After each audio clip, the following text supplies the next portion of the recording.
Bagaimana? Udah dengar lagu Kerajaan Matriknya?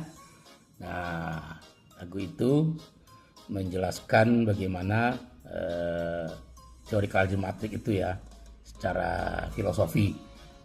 Nah, lebih lanjut, AI juga akan menerangkan kepada Anda bagaimana penerapan dari Kerajaan Matrik ini yang juga dikenal dengan istilah Supply Position Model ya, atau SPM ya. Nah, ini silakan Anda simak. Kalau kamu kerja di bagian pengadaan dan belum tahu matriks Kraljic, wah, rugi banget. Ini bukan sekadar alat bantu, tapi fondasi penting untuk pengambilan keputusan strategis dalam rantai pasokanmu. Tanpa pemahaman yang baik tentang matriks ini, kamu mungkin kehilangan peluang besar untuk meningkatkan efisiensi, mengurangi risiko, dan memaksimalkan nilai dari setiap transaksi pengadaan. Jadi, mari kita selami lebih dalam apa itu matriks Kraljic, dan bagaimana ia bisa mengubah cara kamu bekerja. Alat ini tuh kayak kunci rahasia buat manajemen pasokan yang lebih canggih. Dengan matriks Kraljic, kamu bisa mengidentifikasi dan memprioritaskan area-area penting dalam pengadaan, sehingga sumber daya yang terbatas dapat dialokasikan secara efektif. Ini memungkinkan kamu untuk fokus pada hubungan pemasok yang paling strategis, mengoptimalkan biaya, dan memastikan kelangsungan pasokan, bahkan dalam kondisi pasar yang tidak pasti. Jadi, siap untuk membuka kunci rahasia ini? Yuk, kita bedah. Jadi, apa sih matriks Kraljic, atau model penempatan pasokan itu? Ini adalah kerangka kerja analitis yang membantu perusahaan memahami dan mengelola kompleksitas rantai pasokan mereka. Dengan memetakan item pembelian ke dalam 4 kategori yang berbeda, matriks Kraljic memberikan visibilitas yang lebih baik, dan memungkinkan pengambilan keputusan yang lebih tepat sasaran. Ini bukan hanya tentang membeli barang, tetapi tentang memahami bagaimana setiap pembelian berkontribusi pada tujuan bisnis secara keseluruhan. Ini adalah tabel 22, yang bantu kamu mengelompokkan barang yang kamu beli. Setiap kuadran dalam matriks mewakili kategori yang berbeda, masing-masing dengan karakteristik dan implikasi strategisnya sendiri. Dengan menempatkan item pembelian ke dalam kuadran yang sesuai, kamu dapat mengembangkan strategi pengadaan yang disesuaikan untuk memaksimalkan nilai dan mengurangi risiko. Ini adalah cara visual dan intuitif untuk memahami lanskap pengadaanmu dan membuat keputusan yang lebih cerdas. Berdasarkan 2 hal seberapa besar dampaknya ke bisnismu. Dampak ini mencakup berbagai faktor, seperti kontribusi terhadap pendapatan, pengaruh terhadap kualitas produk, dan dampaknya terhadap kepuasan pelanggan. Barang-barang dengan dampak tinggi memerlukan perhatian khusus dan strategi pengadaan yang cermat untuk memastikan ketersediaan dan kualitas yang konsisten. Memahami dampak setiap item pembelian adalah kunci untuk membuat keputusan yang tepat dan mengoptimalkan kinerja bisnis. Dan seberapa besar risiko pasokannya? Risiko pasokan mencakup berbagai faktor, seperti ketersediaan pemasok, stabilitas harga, dan potensi gangguan rantai pasokan. Barang-barang dengan risiko tinggi memerlukan strategi mitigasi risiko yang kuat untuk memastikan kelangsungan pasokan dan menghindari dampak negatif pada bisnis. Dengan memahami dan mengelola risiko pasokan, kamu dapat melindungi perusahaan dari potensi kerugian dan memastikan operasi yang lancar. Di satu sisi, ada dampak. Pikirkan biaya. Biaya adalah salah satu faktor dampak yang paling penting. Ini mencakup biaya langsung barang, serta biaya tidak langsung seperti biaya transportasi, biaya penyimpanan, dan biaya kualitas. Mengelola biaya secara efektif adalah kunci untuk meningkatkan profitabilitas dan daya saing. Dengan memahami struktur biaya setiap item pembelian, kamu dapat mengidentifikasi peluang untuk mengurangi biaya dan meningkatkan efisiensi. Nilai tambah. Nilai tambah adalah manfaat tambahan yang diberikan oleh suatu barang atau jasa di luar biaya dasarnya. Ini bisa berupa peningkatan kualitas, peningkatan kinerja, atau peningkatan kepuasan pelanggan. Barang-barang dengan nilai tambah tinggi dapat memberikan keunggulan kompetitif yang signifikan. Dengan fokus pada nilai tambah, kamu dapat meningkatkan loyalitas pelanggan dan meningkatkan pangsa pasar dan keuntungan. Keuntungan adalah tujuan utama dari setiap bisnis. Barang-barang yang berkontribusi signifikan terhadap keuntungan memerlukan perhatian khusus dan strategi pengadaan yang cermat.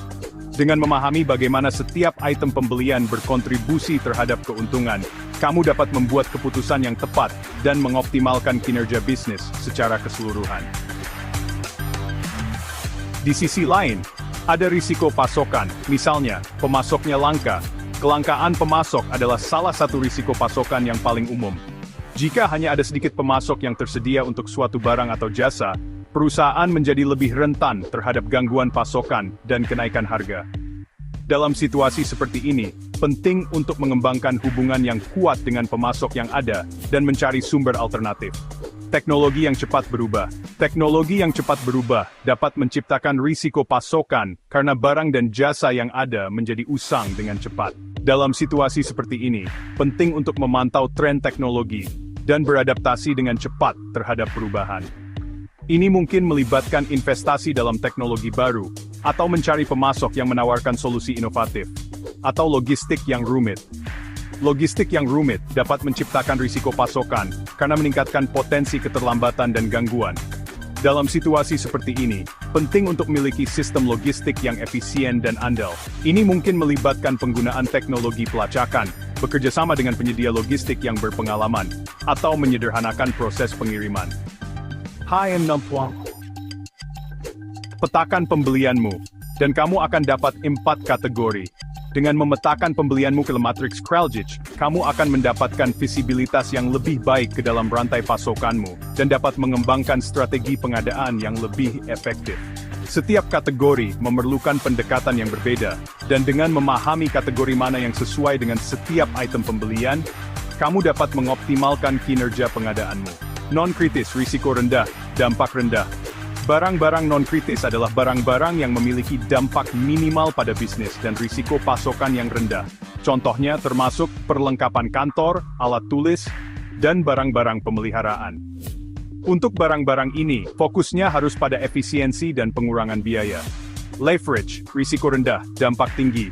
Barang-barang leverage adalah barang-barang yang memiliki dampak signifikan pada bisnis, tetapi risiko pasokan yang rendah. Contohnya termasuk bahan baku standar, komponen, dan layanan. Untuk barang-barang ini, fokusnya harus pada negosiasi harga yang agresif dan mencari pemasok alternatif.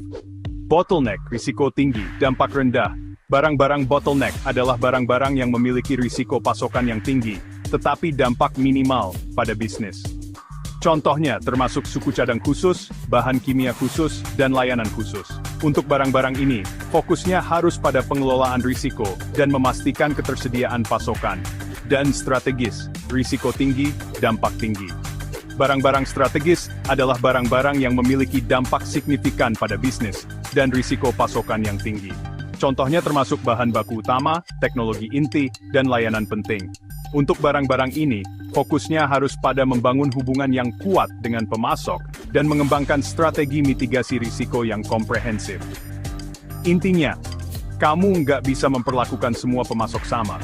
Setiap kategori barang memerlukan pendekatan yang berbeda, dan dengan memahami kategori mana yang sesuai dengan setiap pemasok, kamu dapat mengoptimalkan hubunganmu dengan mereka dan memaksimalkan nilai dari setiap transaksi.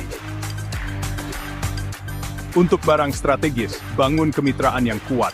Ini berarti berinvestasi dalam hubungan jangka panjang dengan pemasok kunci, berbagi informasi, dan bekerja sama untuk memecahkan masalah. Kemitraan yang kuat dapat membantu mengurangi risiko pasokan, meningkatkan kualitas, dan mendorong inovasi.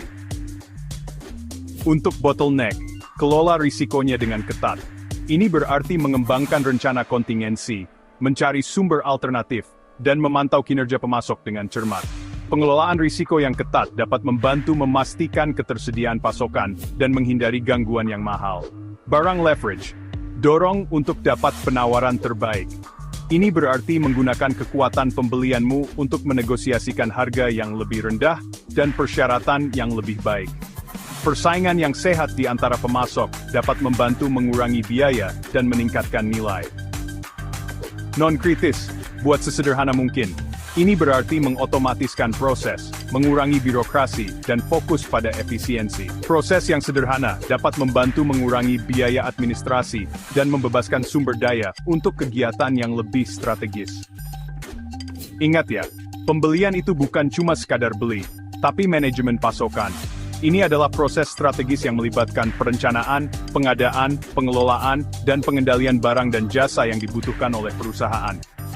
Dengan mengelola pasokan secara efektif, kamu dapat meningkatkan efisiensi, mengurangi risiko, dan memaksimalkan nilai.